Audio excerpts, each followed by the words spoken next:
Mazón quedó con el culo al aire y por eso empezó a hacerlo de la tinta del calamar.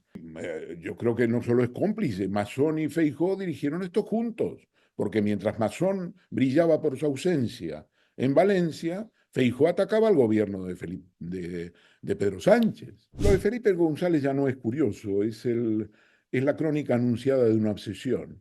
Felipe González está por la caída del gobierno de Sánchez. Felipe González está por la caída de Pedro Sánchez.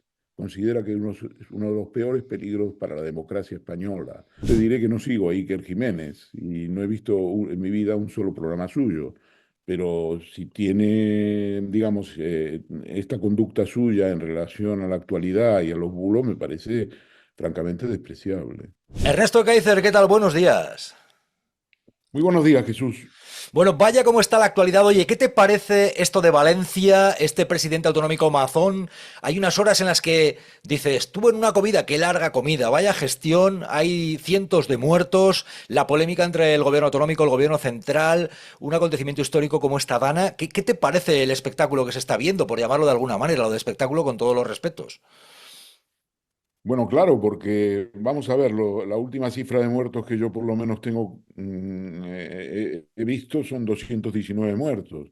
Y hay muchos desaparecidos, por lo tanto, digamos, la cifra irá todavía a ser mayor. Por lo tanto, es de una gravedad tremenda. Tengamos en cuenta que en otro orden de cosas, el atentado del 11M en el año 2004, el atentado terrorista islámico fundamentalista, pues causó 192 muertos. Estamos ante una catástrofe, vamos, sin duda, en este caso la palabra histórica no sobra ni exagera. Y por lo tanto las palabras de Mazón y las explicaciones que ha dado en su larga comparecencia en las Corts valencianas son claramente huidizas y lo que ha hecho es rehuido de dar una explicación. Entonces uno puede cometer un error, no cabe la menor duda, y es estúpido tener una posición infantil en contrario. Uno puede tener una estrategia equivocada. El problema con Mazón es que él no ha dado una explicación clara de lo que ha hecho durante esas horas. Esa comida es motivo de múltiples especulaciones, lo será todavía más, y es por una razón, y es que como él no da una explicación, evidentemente la gente trata de dársela. El alcalde de Cullera, el señor Jorge Mayor, ha explicado que le ha llamado a las 18:28 del día 29 de octubre, pero le ha llamado no para alertarle de la emergencia, sino para saludarle porque, por razones ignotas, le dijo que su nombre, el nombre de Jordi Mayor, el alcalde socialista de Cullera, había salido. No se sabe bien con quién, porque entre otras cosas, lo único que se tiene constancia es que Mazón comió ese día con una periodista y le ofreció la dirección de la televisión valenciana. ¿Tú llegas a Entonces, creer esto, Ernesto? ¿O hay motivos para sospechar que ni siquiera hubiera comido con esta periodista? bueno, es posible que haya comido, pero que eso no sea el fin de esa historia, que haya más elementos en esa historia que no han trascendido y que lo más importante, más allá de las especulaciones, que no cabe hacerlas, es que Mazón ha rehuido la explicación. Digo esto porque, insisto, uno se puede equivocar, uno puede cometer errores, pero el problema es que él lo que ha tratado es de encubrir su situación con una no explicación. Por lo tanto, las advertencias de Feijóo en la Junta Directiva Nacional, ayer por la mañana, en el sentido de alguna manera, venir a decir de que no se pueden repetir estos errores, para decirlo brevemente, no tiene consistencia, porque aquí no hay reconocido nada. Él, el señor presidente de la Comunidad Valenciana, brilló por su ausencia el día 29 de octubre.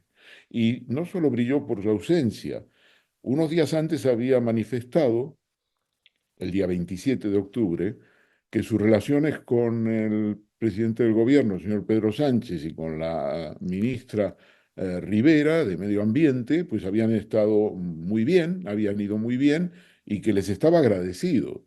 Entonces, a partir del 29 de octubre y a partir de quedar con el culo al aire en esa situación, el señor Mazón no solo no da una explicación, sino que intentó enlodar mucho más la situación culpando a Rivera, a la ministra Rivera, de todo lo que había ocurrido. Claro, porque aquí tú estás Depurando. diciendo algo y estoy escuchando. O sea, ¿crees que Mazón queda con el culo al aire y Feijó cómo queda? Porque Feijó, claro, ¿por qué crees que está apoyando a Mazón? Porque está, ojo, apoyando a alguien que hay quien dice es un cadáver político, tiene ahí el marrón de la incompetencia, tiene el marrón de qué ha hecho durante tantas horas y esto nos está explicando. Primero, ¿crees que está con el culo al aire Mazón? Segundo, ¿crees que puede quedar con el culo al aire Feijó por apoyar a Mazón? ¿Por qué le apoya? Durante todos estos días hemos repasado también todo lo que pasó aquellos días, con todos los avisos que sí que se dieron por parte de la Generalitat Valenciana durante los días anteriores, durante aquel día también, múltiples avisos hasta aquella alerta final. Yo creo que Mazón quedó con el culo al aire y por eso empezó a hacerlo de la tinta del calamar. Empezó a culpar al gobierno central después de haberle agradecido a Sánchez, como decía, el 27 de octubre. Empezó a decir que porque Rivera hizo unas declaraciones en el sentido de que le había costado 4 llamadas localizar a Marzón el día 29 de octubre. El señor Marzón se ofendió por esto y dijo que la culpable era ella. Luego culparon a las confederaciones hidrográficas. Todo eso está ya acreditado, que son falsedades y que las alarmas sonaron cuando tenían que sonar. Me refiero a las alarmas de carácter técnico, de la AEMET, de meteorología, todo eso funcionó. El problema es que nadie se lo tomó en serio. Y la pregunta que hay que hacer, o por lo menos la hipótesis que hay que plantear, digamos una hipótesis que tiene ciertamente un sesgo, que podría tener un sesgo criminal, es si realmente el puente del 1 de noviembre y los ojos puestos en los ingresos turísticos que suponía ese 1 de noviembre, llevó al gobierno valenciano y en primer lugar a Mazón a disimular y a minusvalorar las alertas que se estaban desarrollando. Ayer ha cesado a la consejera de Industria y Turismo. Esta mujer, precisamente, era consejera de Turismo y su actitud respecto de las familiares de las víctimas ha sido tremenda, porque rechazó a la gente, digamos, la echó prácticamente cuando la gente le pedía explicaciones, y esto reflejaba una actitud realmente inhumana. Y las familias, en el mejor lugar donde pueden esperar las noticias de sus familiares es en sus domicilios. Aquí no se va a permitir, no se va a entregar cuerpos a familias, no se va a permitir el acceso de familiares a la zona donde tenemos custodiados a todos los fallecidos, así que tienen que esperar de forma obligatoria la llamada del juzgado y la entrega de la documentación pertinente. Esto es un análisis interesante, es decir, hasta qué punto le pudo el hecho de que llegaba el puente para no advertir de lo que podía ocurrir con la climatología y no disuadir a los turistas. Pero, ojo, porque esta consellera, esta es la que llegó a decir que el cambio climático era una oportunidad porque alargaba la temporada turística al haber calor más días, ¿eh? Esta es la consellera. Pero Vaya elementos, es que hay una pregunta que yo creo que está subyaciendo en todo esto, Ernesto, en la sociedad. Vaya gente accede a determinados cargos, vaya gente está al volante, qué peligro la incompetencia que se manifiesta por parte de algunos que tienen en sus manos proteger o no las vidas de los ciudadanos, ¿eh? bueno, el tema del negacionismo viene a cuento, porque si realmente la hipótesis que podemos manejar es que actuaron, digamos, teóricamente, desde el punto de vista científico, siempre el Partido Popular con Rajoy y con el primo de Somozol y toda la milonga, y Aznar, eh, ellos han sido negacionistas. Después Rajoy rectificó, es cierto, pero durante mucho tiempo han sido negacionistas. Y hoy están codo a codo con un partido político que es absoluta y totalmente negacionista, que es Vox. Cierto es que ya no está Vox en la Comunidad Valenciana ni en otras comunidades porque salieron de los gobiernos hace algunos meses. Pero básicamente la tendencia es decir, digamos, el cambio climático, la ecología es un invento de la izquierda. Es un invento de la izquierda para terminar con la libertad, para restringir las libertades. Y entonces, en en este tema de la Dana, también me da la impresión de que hubo un negacionismo que consistió en decir, no, no va a ser para tanto, no nos precipitemos y no va a ser que por un exceso nos vamos a arruinar el puente del 1 de noviembre. Ya. Ernesto, hay una cosa, ya que estás hablando de todo esto de los bulos y tal, que es demoledora. Yo me lo encuentro al conversar en los actos que estoy haciendo para presentar el libro y cada vez me lo dice más gente que se acerca, pues sobre todo gente más mayor que te habla de gente más joven y de amigos, compañeros, el tema de los bulos. Es que hay mucha gente que cada vez se está creyendo más el tema de que, por ejemplo, esto ocurrió por la Agenda 2030, ocurrió porque con Franco había embalses y ahora se han derribado, es decir, bulos, que se abrió de forma maliciosa la presa de Forata cuando el cauce de Forata no es el que va a Paiporta, etcétera. El tema de los bulos, hay gente creyendo en cada barbaridad, que luego está la polémica, que también te voy a preguntar por lo de Iker Jiménez y todo esto, ¿no? Pero qué daño está haciendo la desinformación y los bulos que circulan pues permanentemente en determinados programas de la tele, pero también mucho por las redes sociales. Las víctimas mortales, cientos de ellas que el Gobierno está ocultando y escondiendo. Señor Figaredo, le confieso que es un placer debatir con usted. Se siente uno transportado a la cena de Navidad. Se sienta como enfrente del cuñado con el que repasa pues todos los bulos que circulan por las redes. Pues sí, eso es así, pero tenemos que lidiar con ello. Quiero decir, no es posible poner puertas al campo. Esto ya no tiene solución. Fíjate en Estados Unidos cómo funciona. Fíjate en las elecciones americanas. Fíjate en lo que va a venir ahora con Donald Trump. Es decir, esto es una realidad. Lo único que se puede hacer es informar correctamente, sacar las conclusiones, analizar y que los medios de comunicación pues aporten algo de luz. Eso es todo. Hay que constatar que eso es una realidad. Ya no, uno no se puede quejar de la existencia y no se puede perseguir. No se puede perseguir, digo, criminalmente. Es muy difícil que esto pueda prosperar con una criminalización y una persecución de carácter penal. O sea, tú lo perseguirías quizás, pero dices que va a ser muy difícil que prospere, ¿eh? En los tribunales. Sí, en los tribunales es muy difícil que prospere porque esto es una realidad. Las redes sociales son lo que son. ¿Quién es el dueño de la red social más importante del mundo? Elon Pues ahí Musk. está. Claro. Elon El- Musk es ahora un funcionario del gobierno norteamericano a partir de la formación del nuevo gobierno el día 6 de enero. con Elon Trump, vaya Musk mezcla, ¿eh? es Musk el y Trump. propietario de la mayor red de información y de redes sociales, Ya. Twitter, la vieja Twitter, X. Mm. Entonces, ¿de qué estamos hablando, Jesús? Pues estamos hablando efectivamente de gente de la extrema derecha que tiene un poder para estar permitiendo o difundiendo bulos y hay mucha gente que se los cree y en esa estamos. Por cierto, hablando de estas cosas de los bulos, aquí durante pues, muchos días estuvo diciendo, hay muertos que nos ocultan en el centro comercial Bonaire. Todavía hay que explicarle a la gente, vamos a ver, ¿te cabe en la cabeza que van a ocultar muertos y se van a poner de acuerdo los del gobierno central con el autonómico, con los forenses, con los bomberos, con la Guardia Civil, con la policía, todos poniéndose de acuerdo para ocultar muertos? Alma de cántaro. Pues hay gente que se cree este tipo de cosas y este Sí. bulo, por ejemplo, pues gente como Iker Jiménez lo pusieron en las redes. Hay muchos muertos, muchos y tal, y estuvieron alimentando. ¿Qué te parece esta polémica que ha habido con el programa de Iker Jiménez? Añadiendo además que, bueno, pues ING Direct, un banco importante, decidió que su publicidad no iba en esos espacios. ¿Qué te parece? Y muchos de los que me andan llamando terrorista informativo. eh, Bueno, yo creo que eso forma parte digamos, de lo que es hoy la cadena de desinformación sistemática que vivimos. Ahora, tampoco tenemos que creer de que esto es algo muy moderno, porque lo que pasó en el 11M fue exactamente eso. O no hubo desinformación, o no hubo mentiras, o no hubo fake news. En aquella época no se llamaba fake news, pero ¿qué más da?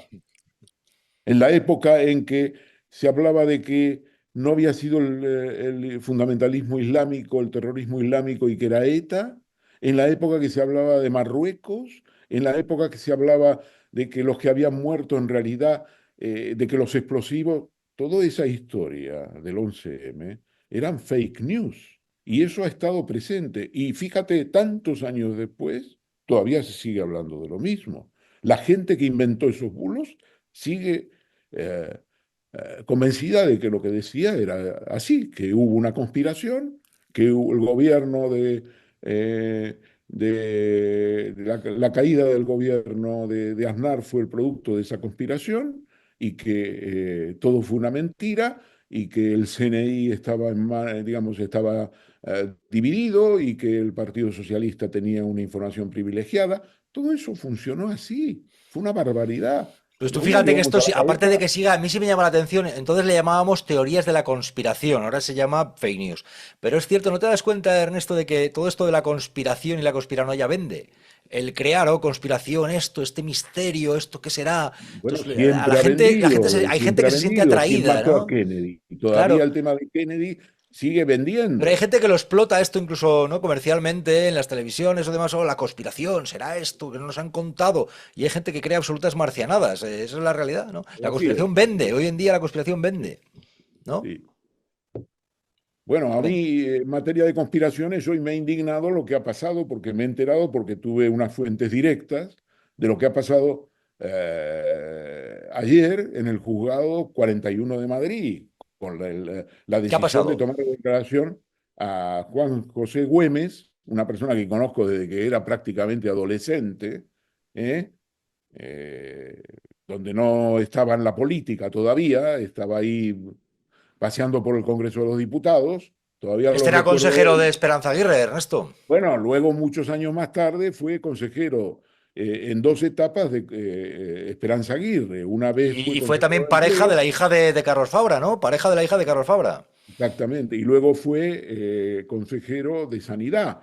Y entonces le cita a declarar ayer el juez, le cita a declarar el juez Juan Carlos Peinado, porque él está a cargo del Instituto de Empresa, de los recursos humanos del Instituto de Empresa, y entonces le cita a declarar y Juanjo Gómez entra y el juez le dice, ¿usted conoce el currículum de Begoña Gómez? Y Gómez contesta, pues sí, lo conozco, además es público porque está en LinkedIn.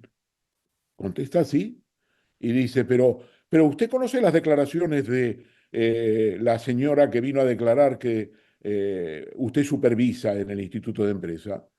Y él dice, señoría, yo soy testigo, no conozco sus declaraciones. Lo único que sé es que cuando volvió de declarar ante usted, le pregunté cómo había ido y me dijo que había ido bien. Pero Qué usted no señora es esta? conoce. Alguien del Instituto de Empresa como Güemes. Sí, sí, sí, alguien, una persona que depende de ella, se llama, eh, bueno, no recuerdo el Alguien del nombre, Instituto de Empresa, por aclarar que no era sí, sí, Begoña una Gómez, sino que era funcionaria, una alguien del Instituto de empleada del Empresa. Instituto de Empresa, y ella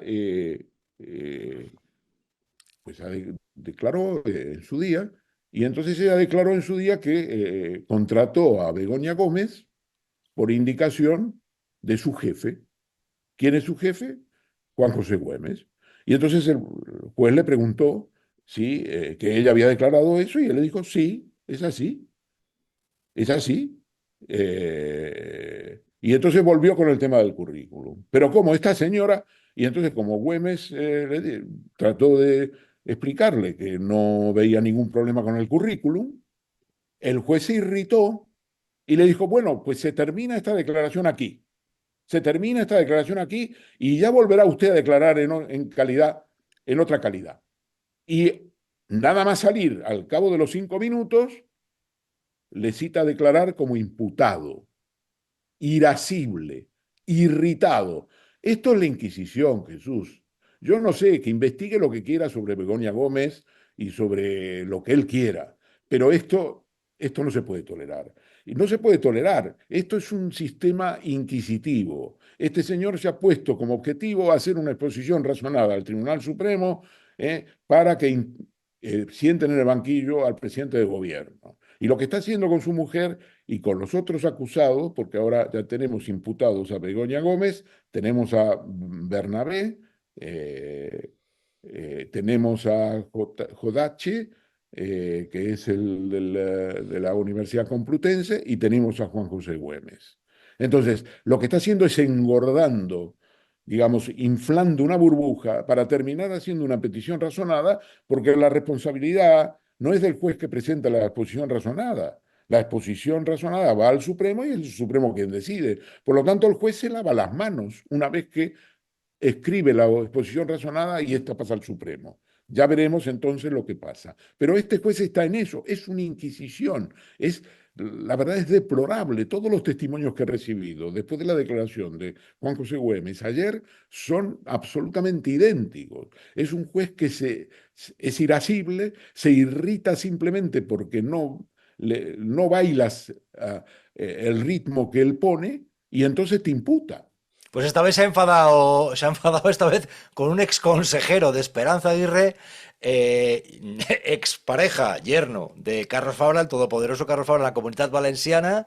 Y claro, no es solo que te impute, efectivamente ha habido un momento de la mañana en el que Güemes se ha colocado como primera noticia en todos los portales digitales de noticias, trending topic, es decir, te impute, te coloca en el disparadero. Güemes, que había desaparecido de la primera plana de la actualidad, hoy ha vuelto de golpe como imputado, porque dices ha sido porque Güemes no le ha sentado bien cómo le estaba a Peinado no le ha sentado bien cómo le estaba respondiendo, pues ahora te vas a enterar.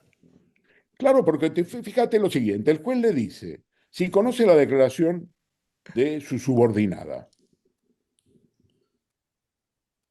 y Juanjo Gómez le dice, no conozco Güemes. la declaración, yo soy testigo. Es decir, no tengo acceso a las declaraciones. Lo que sé es que cuando vino del juzgado, fíjate, le dice, ¿no? La llamé por teléfono y le pregunté cómo había ido. Y me dijo que le había ido bien. Y dice, pero ¿cómo? ¿Usted no conoce el currículum? Dice, sí, señoría, el currículum es público, está en LinkedIn. Y esto ya le irrita, porque no consigue que Juan José Güemes diga, este currículum es una porquería, esto no es nada. Es decir, El no de Begoña consigue que Gómez. le Uh siga -huh. el ritmo, Uh que le -huh. secunde. Lo que busca el juez es que le secunde una frasecilla, una ironía que secunde y le permita a él utilizarlo en su momento en la exposición razonada que ya tiene predeterminadamente decidida que va a enviar al Tribunal Supremo. Hombre, Porque es es lo que quiere, burdo. el fin último de lo que quiere Güemes, entonces el juez Peinado, ¿cuál es el fin último que vamos a ver? El fin último es enviar una exposición razonada al Tribunal Supremo para que el Tribunal Supremo abra diligencias como ha abierto contra el fiscal general del Estado por desmentir al señor Miguel Ángel Rodríguez en el caso de la pareja de Isabel Díaz Ayuso, la presidenta de la Comunidad de Madrid, que le abra diligencias también al presidente del gobierno. Esto es lo que busca. Esta es toda la historia. Y esto está relacionado con Feijóo. ¿Por qué está relacionado con Feijóo? Feijóo no puede dejar caer a Mazón. Feijóo tiene que considerar que Mazón ha cometido un pequeño error que podría haber disminuido la cifra de muertos de los 219 que tenemos hasta ahora, probablemente a muchos menos si se hubieran tomado las medidas adecuadas. Entonces, dice Feijóo en la Junta Directiva Nacional ayer, ojo, no puedes volver a cometer un error. Sí, sí, pero no estamos hablando de los errores que pueden llegar a cometer en adelante. Lo que estamos hablando es de los errores que ya han tenido un coste extraordinario. Es decir, no puedes pasar por encima de eso. Y dice el otro dice, Mazón, hombre, yo voy a reconstruir Valencia. Y si no triunfo en esta reconstrucción, no me vuelvo a presentar. Hombre, no, no, no, no. Si aquí no estamos discutiendo lo que tú vas a hacer en el futuro. Aquí lo que tú tienes que explicar es qué hiciste en esas 4 o 5 horas que desapareciste. Brillaste por tu audiencia, por tu Tu ausencia. ausencia. Y, Bueno, pues y, entonces, clave, Ernesto Kaiser, ¿por qué Feijóo apoya a Amazon?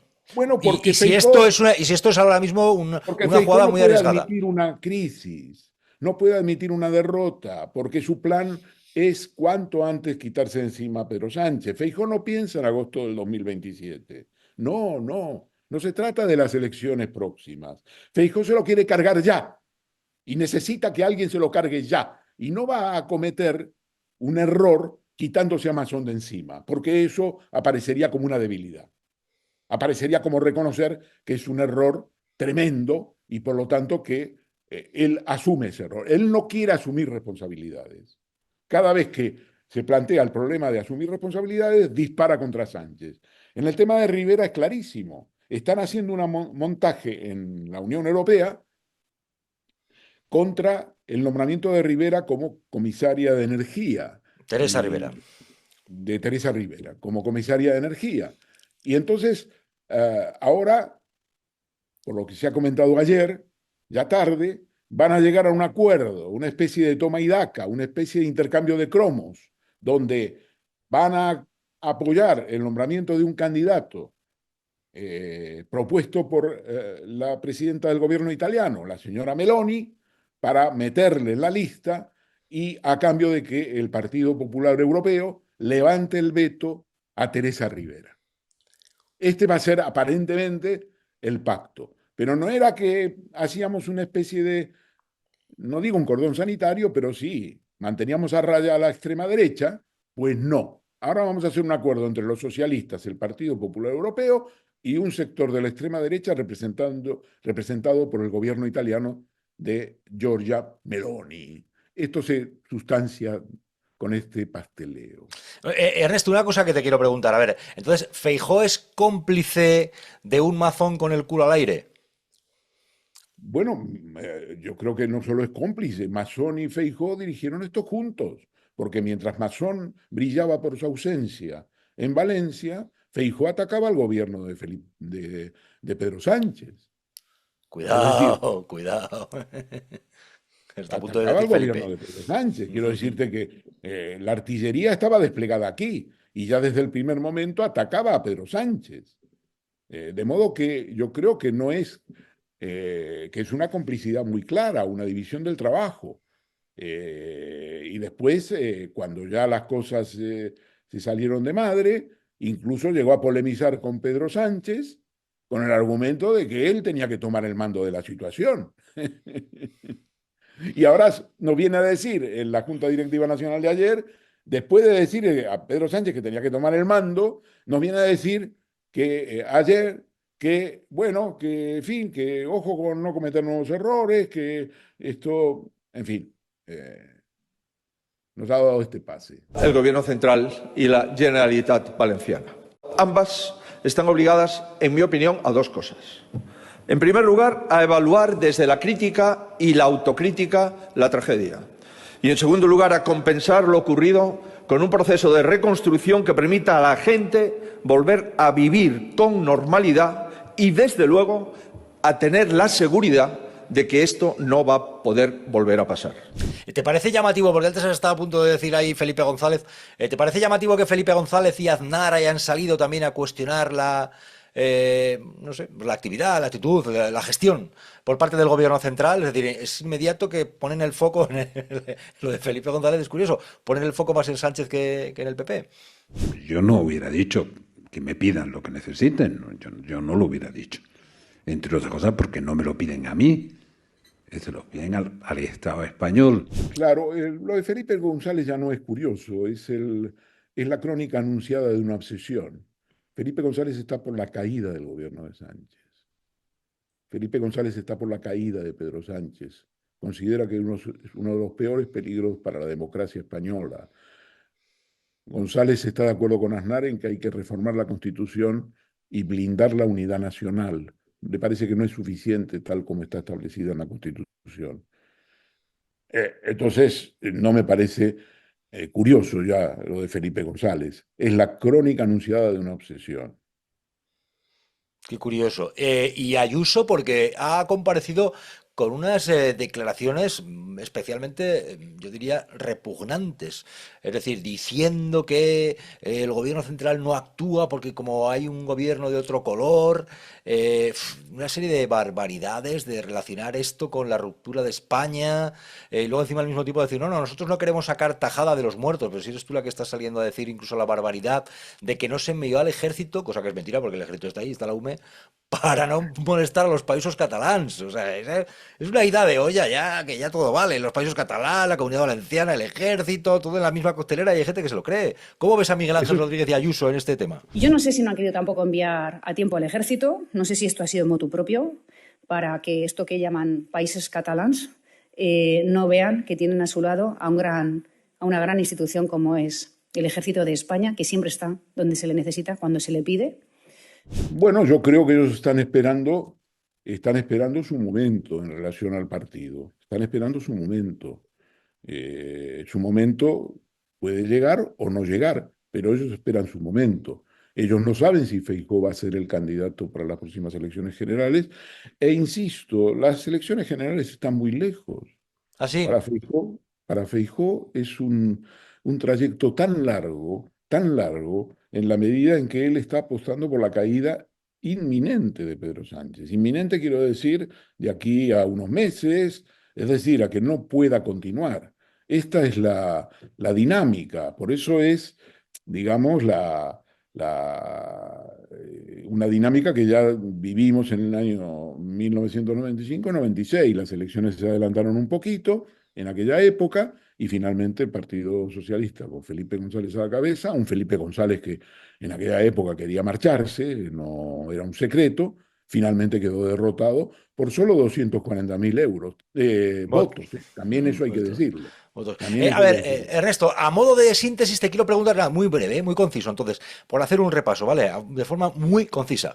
¿Qué diría? Amazon, ¿cómo le ves? Un titular, una palabra. Para ti, Amazon, ¿qué representa? Después de ver la gestión que ha hecho, ¿qué representa para ti, Amazon? Un impostor. Un impostor.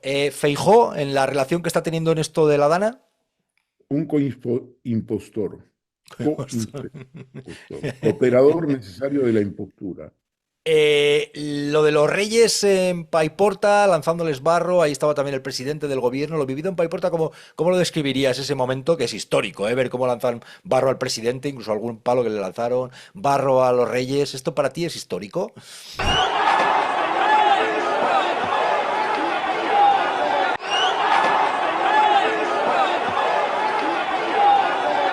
Es histórico en la medida en que refleja un error colosal en la programación y la organización del viaje. ¿Por parte de quién? Por parte de todos. No era el momento de hacer ese viaje, no era el momento de hacerlo así, no era el momento, digamos, bueno, nunca es el momento de que el servicio de seguridad pues permitiera o dejara o se viviera una situación en la cual un palo dio en la espalda del presidente de gobierno y dio lugar efectivamente a que sacaran arrastrando al presidente del gobierno de ahí. En fin, lo del Paiporta son hechos muy duros, porque se puede entender que haya 4 infiltrados, pero también había bronca, había mucha bronca. Cuando es arrastrado, te refieres a, bueno, pues que le sacaron de allí, porque yo soy de los que cree que si no sacan de allí a Sánchez, o sea, ahí sí vivió una situación en la que podía haber habido hasta situaciones de violencia duras. Hombre, el claramente. señor Abascal ha dicho claramente que hay que linchar al presidente del gobierno. Lo ha dicho por activa y por pasiva. Lo ha dicho una vez y lo ha vuelto a repetir. Ernesto, te quiero preguntar, y para ti, lo que representa un personaje como Iker Jiménez en la televisión, ¿qué sería? ¿Qué es? Bueno, mira, yo en principio te diré que no sigo a Iker Jiménez y no he visto en mi vida un solo programa suyo, pero si tiene, digamos, esta conducta suya en relación a la actualidad y a los bulos, me parece francamente despreciable. Y también me parece despreciable que una cadena como Telecinco, que, digamos, haya permitido y no le importe que se hagan estas cosas. Pero bueno, Telecinco ya ha permitido que no se hagan muchas otras cosas despreciables. Es curioso también que, a mí lo digo y esto lo añado yo, que gente como la cadena de Ferreras, el de él es muy burdo, pero vamos con ello, que le dije a Inda, que salgan también a rasgarse las vestiduras. Algunos no están para dar lecciones, Ernesto, para hablar Así es. Una El muerto se hipocresía. ríe del degollado. ¿Cómo es? ¿Cómo? El muerto se ríe del degollado. Que en fin, tela marinera. Ernesto, te quiero preguntar a modo de conclusión por algo que me parece muy importante, lo de Estados Unidos y China, que esto la gente tiene que saberlo y quiero que Ernesto lo cuente. Esto es muy importante, esto decanta el futuro que puede vivir el mundo. ¿Por qué, Ernesto? Bueno, tenemos 3 países aquí sobre los cuales viene una movida extraordinaria. Pues tenemos 5 minutos para que me cuentes esto, pero 5 no más. Perfecto, lo contamos antes de los 5. Los 3 países son Ucrania, Israel y China. En relación a Ucrania, el gobierno de Biden ha hecho un viraje que no va a tener ninguna consecuencia, en mi opinión, porque viene Trump y por lo tanto, durante estos 2 meses yo creo que no va a ocurrir nada extraordinario, y es autorizar la utilización de misiles balísticos de un recorrido de unos 300 kilómetros dentro del territorio ruso. 300 kilómetros. Son misiles que se llaman de largo alcance. Hasta ahora no lo había autorizado, aunque el presidente de Ucrania, Zelensky, se lo había solicitado. Lo hace ahora porque 2 meses o un mes y medio antes de que dejar el poder. Lo hace porque él está viendo que va a haber una negociación, que Trump va a hacer una mesa de negociación con Putin y Zelensky. Y lo que quiere es, por lo menos, que Zelensky tenga todas las armas en su poder a los efectos de poder presionar a Rusia en esa negociación. Esta es para mí el sentido de ese cambio. Condicionar de alguna manera en la negociación a Putin. Yo creo que de todas maneras esto no va a servir de mucho porque, entre otras cosas, los 300 kilómetros de alcance o 340 kilómetros de alcance que tienen esos misiles no llegan a la zona donde están aparcadas y estacionadas las tropas rusas en este momento en Kursk, en Rusia, que ha tomado el ejército ucraniano. Y también en esa zona, y esto también ha influido en la decisión de Biden, están 10.000 soldados norcoreanos. Esos misiles no llegan a Kursk, no llegan a Kursk. Por lo tanto, tienen, en mi opinión, un contenido simbólico. Israel, ¿qué pasa con Israel? Israel, ahí no hay ningún misterio. Exterminación de los palestinos. Todos los nombramientos que ha hecho, embajador ante Israel, nuevo embajador ante Israel, embajadora ante Naciones Unidas, digamos, todos los que opinan sobre Medio Oriente y que tienen influencia sobre Trump y que van a estar en el gobierno de Trump, todos están a favor de terminar con Palestina y anexar los territorios ocupados en Cisjordania. Esto es así, quiero decir, es el gobierno más incondicional de Netanyahu que podamos pensar. Y es una barbaridad, y es una barbaridad. El primero que ha ganado en las elecciones americanas, aparte de Trump, es Netanyahu. Se llama Netanyahu. Total. Y decías una tercera pata también, decías, ¿no, Ernesto? ¿La pata cuál sería? China. China. La tercera pata es China y ahí terminamos, y es que esto es el principal problema, porque China es en este momento un país que en muchas categorías es más importante que Estados Unidos. Su capacidad de producción es mayor, su nivel, en este momento está exportando mucho más que Estados Unidos, China. Su déficit comercial, el de Estados Unidos respecto de China, es tremendo, tremendo. Miles de millones, cientos de miles de millones de dólares. Las importaciones en Estados Unidos son colosales de productos chinos. Y entonces el señor Trump va a hacer una política proteccionista, va a poner tarifas, va a elevar tarifas, va a elevar la inflación en Estados Unidos. Aranceles, ¿no? Aranceles. Va a poner tarifas arancelarias, va a elevar la inflación en Estados Unidos y va a desarrollar una guerra comercial. Pero el problema con China es que China ya tiene la delantera, y tiene la delantera en lo que se llamaba antiguamente el patio trasero de los Estados Unidos, que es el patio trasero, América Latina. Acaba de inaugurar el presidente chino, que ha viajado al G20, un puerto en Perú que reconfigura todo el mapa internacional de lo que se llama la ruta de la seda, entre una parte del hemisferio occidental y Asia. Y ese es el puerto que ha inaugurado en Perú, una inversión de 3.000 millones de dólares. China se ha metido en América Latina. China ha aprovechado que Estados Unidos también ha abandonado América Latina y se ha metido allí, con inversiones colosales. China está invirtiendo con materias primas, con el litio, con el cobre. En fin, es tremenda la penetración china. Pues habrá que estar muy atentos. No lo puede parar, ni Trump ni nadie. Y la que se viene es colosal. Ernesto, un placer esta conversación una vez más. Gracias a ti, Jesús. Seguimos ahí al tanto. Va a haber novedades pronto. ¿Qué haremos? Gracias. Pronto. Estamos Gracias. pendientes. Chao.